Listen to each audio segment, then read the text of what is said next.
Show Papa, show Papa. Show Papa your muscle. Come on, go. Like this, oh. Ikaw.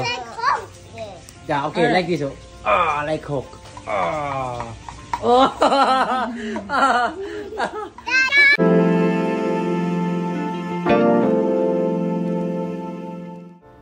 Finally, together na again sina Filmar Alipayo at Andy Eigenman dito sa Siargao kasama ang kanilang mga anak. Bago ang lahat, huwag niyong kalimutang mag-subscribe at pindutin ang notification bell para maging updated sa ating mga susunod na videos. Bago bumalik ng Siargao sina Andy at ang mga bata, ay dumalaw muna sila sa puntod ni Nanay Jacqueline Jose, kung saan nag-alay nga ng tigitigisang bulaklak ang kanyang mga apo na sina Ate Ellie, Lilo at Kowa.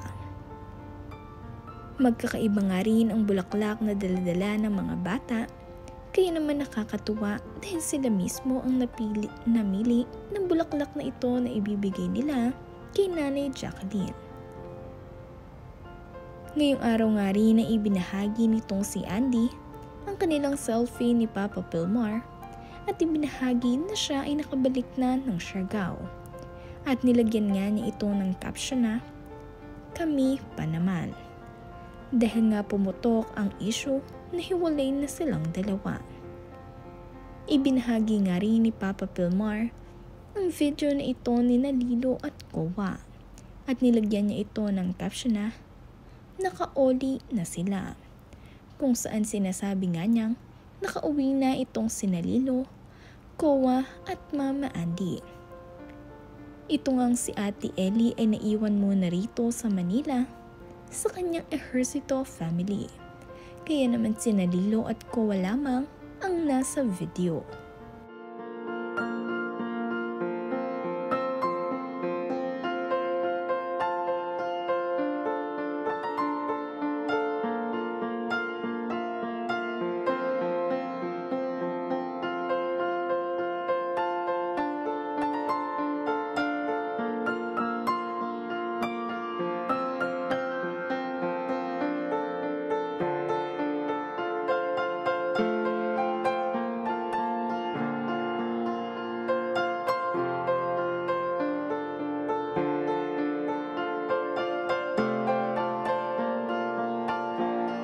Show Papa, show Papa.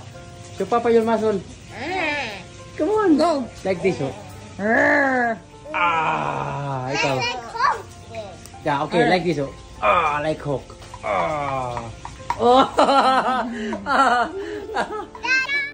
Bago naman nga umuwi dito sa Siargao sina Mama Andy, ay nakapag-explore pa itong si Papa Filmar dito sa Norte.